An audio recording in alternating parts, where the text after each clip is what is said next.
the Lakers are such wussies. And I only say wussies because I can't say the word I want to say. I know. Hey, you know, we've got a guest standing by. Well, the Lakers still suck when we get back from this interview. Okay. Charles Barkley is doing what Charles Barkley does best again, and that is roasting the Lakers so hard that everybody at the desk starts shifting in their seats. This time, it was not just another quick joke or a passing criticism. Chuck went in for several straight minutes, and by the end of it, the whole conversation had turned into one big reality check for the Lakers, for LeBron James, and for everyone who keeps pretending this team is something it has not really been lately. That is what makes Barkley so dangerous on television. He doesn't just make a funny line and move on. He hits the nerve, then keeps pressing until the whole room has to sit there and deal with what he just said. And in this case, what he was saying was pretty simple. The Lakers keep getting treated like a championship team by the media, even when their actual basketball does not look anything like one. That is the big story here, because every season it seems like the Lakers get the same treatment. They win a couple games, the conversation starts heating up, and suddenly people are acting like they have solved all their problems.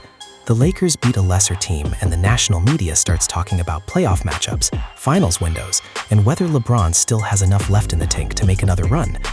Then they go out and lose to a younger, more energetic team, and all of a sudden everybody starts pretending to be surprised. Barkley is tired of that cycle, and honestly, a lot of fans are tired of it too. Do you want to know how I know that the Lakers are championship contenders? It's because Charles Barkley is hating on them. I love Chuck. I love when Chuck's on the TV. I love when he says all this crazy things that he says because he's entertaining. But one thing that we all know about Charles Barkley, he is a grade A hater. And there is no team in the NBA that he hates more than the Los Angeles Lakers. The beauty of Barkley's rant is that it did not feel random. It felt like frustration that had been building for a while. He was not attacking LeBron just because LeBron is LeBron. He was not hating on the Lakers just to create a viral moment. He was reacting to what a lot of people have been watching all season. A team that gets talked about like a contender, but too often plays like a team with obvious flaws that never really go away. That is where the effort issue comes in. Barkley's first real target was the Lakers' identity, or more accurately, their lack of one. According to Chuck, the team still acts like the jersey is supposed to scare people instead of the actual basketball they put on the court. That's a brutal line, but it's also the kind of line that lands because it feels true. The Lakers are still one of the most famous franchises in sports, and that means they get treated differently than almost everybody else. But Barkley is basically asking a simple question. What exactly is there on the floor right now that should terrify anybody? Look at his takes over the years. It's just consistent hate for the Lakers. However, he's been kind to the Lakers the last couple of years because they weren't championship contenders. But the moment they get Luka and they're playing some good defense, he has all types of hate to spew. And that is how I know that the Lakers are on the precipice of a potential championship run this season or next season. And that question is hard to answer, honestly. The Lakers are not a bad team in the sense of being completely broken. They're not some hopeless lottery team. But they are also not the kind of team that should be talked about like a sure thing. That is the issue Barkley keeps hammering. Every time they win a couple games, suddenly people act like the whole season has turned around. Then a week later, the same problems show back up. Sloppy defense, inconsistent effort, too much standing around on offense, too many possessions where nobody seems desperate enough to take control. And that is exactly the kind of stuff Barkley hates seeing from a team with championship expectations. Especially a team like the Lakers. Because when you wear that jersey, everybody expects you to play with urgency, every night. Not just in big games, not just when the cameras are heavy, not just when the standings are tight, every single game. And that is where Barkley thinks the Lakers keep failing. He sees a team that still wants the respect without always earning the level of play that comes with it. Then came the defense criticism, and that is when the whole rant really took off. Barkley was roasting the Lakers' rotations, the way they got beat to open looks, and the way they seemed to move like they were in slow motion on possessions where the other team was already sprinting ahead. That's one of those criticisms that sounds funny when Barkley says it, but it hits because everybody watching knows exactly what he means. The Lakers do have those stretches where the defense looks late, flat-footed, and disorganized. It's not just one bad possession, it's a pattern. They miss one rotation, then another, and before long the other team is stacking points because the Lakers can't get back in time. I saw a fool idiot on TV talking about the Lakers saved the NBA. Save the NBA. Yeah. He's an idiot and a fool, but he know who he is. What's his name, Shaq? Which one you talking about? Kendrick Perkins. Oh. He said the Lakers, first of all, the Lakers have had a great 2 weeks. That is the kind of thing Barkley loves to pounce on because it destroys the illusion. The illusion is that the Lakers are always one good run away from looking like a real championship team. Barkley's point is that championship teams do not just become elite for 4 minutes and then disappear. They defend with consistency. They communicate with urgency. They rebound with purpose. They close out possessions instead of letting them bleed into second chances and open threes. The Lakers, according to Chuck, do not do that often enough. And once he started talking defense, the whole desk started reacting like they knew he had them. Shaq was laughing because, to be fair, there was no easy defense for what Barkley was saying. Even Kenny Smith, who usually tries to balance the conversation, seemed caught between laughing at the jokes and acknowledging that Chuck had a real point. That's the thing Barkley does so well. He makes everyone laugh while also forcing everyone to admit something they probably didn't want to say out loud. He said the Lakers saved the NBA season. That's because them fools on the other network, which we're going to be working for next year, that's all they talk about. Let me tell y'all something. Tell me something. And first of all, I want all the smoke. I don't whistle when I walk by the graveyard or anything like that. That is why his criticism lands so hard with Lakers fans. It is not just the insult, it is the truth underneath the insult. And then there is LeBron. Barkley did not say LeBron is bad. Nobody serious is saying that. That would be ridiculous. LeBron is still one of the best players ever to touch a basketball, and Barkley knows that. What Barkley is frustrated with is the constant excuse-making around him. If the Lakers lose, people point to the bench. If the defense is bad, people blame the coach. If the roster looks old, people blame the front office. If the team struggles to keep up with younger, faster teams, people explain it away like there's always some other reason besides the stars themselves. Barkley is saying at some point that has to stop. At some point, the stars have to be held to the same standard everybody else gets.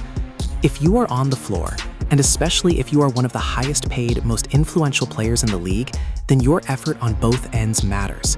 That is the part Chuck keeps circling back to. He respects what LeBron can still do offensively. He respects the durability. He respects the scoring, the playmaking, and the longevity. But he also sees the moments where LeBron is not giving the same energy on defense, and he doesn't want people to just brush that off because of the name on the back of the jersey. That is what makes the debate tricky, because LeBron absolutely deserves praise for continuing to produce at such an advanced stage of his career. That part is real. That part is not controversial to anyone watching, honestly. But Barkley is saying if we're going to keep praising LeBron for doing amazing things in his 40s, then we also have to be able to criticize the parts of his game that do not match the standard anymore. Otherwise, the conversation becomes fake. It becomes marketing. It becomes a highlight reel instead of an honest basketball discussion. And Barkley has no patience for fake basketball discussions. That's why he keeps tearing into the way people talk about the Lakers. He's not a fan of the way every small win gets spun into a championship narrative. He's not a fan of the way the media keeps rewarding them with giant headlines just because they are the Lakers. He's not a fan of how the conversation around the league gets distorted by one of the most famous franchises in sports. And, maybe most of all, he's not a fan of how that hype often ignores the very real flaws right in front of everyone's eyes. That's a big part of this rant. Barkley isn't just criticizing the team, he's criticizing the way the team is covered. That's why it resonates so much with fans outside Los Angeles, because a lot of people feel the same way. A lot of people are tired of hearing the Lakers talked about like they have some automatic championship gravity when the actual basketball doesn't always support that conversation. Chuck is basically giving voice to that frustration with a lot more volume and a lot more personality. And that's why the TNT desk looked so uncomfortable at times, because Barkley wasn't just joking around, he was saying things that were hard to argue with. The Lakers do get treated differently. LeBron does get special treatment in the media. Every little stat line gets turned into a legacy moment. Every little stretch gets magnified. Every bad game gets explained away. And every time the team falls short, the conversation seems to somehow focus on everything except the core issue. This team has not consistently looked like a championship team. That's the part Barkley was hammering hardest. He kept coming back to consistency. Championship teams don't just show up once in a while. They don't just play hard when the matchup is favorable. They don't just defend when the offense is clicking. They bring the same edge over and over again. Barkley sees the Lakers as a team that too often plays in patches. A little energy here, a good run there, then a couple bad possessions, and suddenly they're right back to looking flat. That is not championship basketball. That's why the rant blew up online. It wasn't just funny, it was sharp, and it came with enough truth that even people who love the Lakers had to admit part of it hurt because part of it was accurate. That's what makes Barkley so effective as a television personality. He's not trying to make everybody comfortable. He's trying to say what he thinks is obvious, even if the fan base hates hearing it. I don't whistle when I walk by the graveyard. I like that. Hey, man. I'm stealing that one. The Lakers are doing great. Got a long way to go. But the reason the season's been going great for the Cleveland Cavaliers and the Oklahoma City Thunder. Y'all just want to talk about the Warriors and the Lakers. They're both doing great. Don't get me wrong. If I turn out to be wrong, I got no problem with that. But y'all are idiots because y'all talk about the Lakers and the Warriors all the time. Y'all don't, the Cleveland Cavaliers have won 12 straight games. The Oklahoma City got the MVP and they are on fire. Y'all are talking about who's in second place. That's the reason I get pissed. Hey, the Lakers are doing great. The other part of this that makes the whole rant so entertaining is how much Barkley clearly enjoys poking at the Lakers brand itself. He knows exactly what kind of reaction he gets. He knows Lakers fans are going to come after him. He knows LeBron fans are going to flood social media. He knows every clip is going to get replayed, clipped, quoted, and argued about all over the internet. And he knows that makes the whole segment bigger.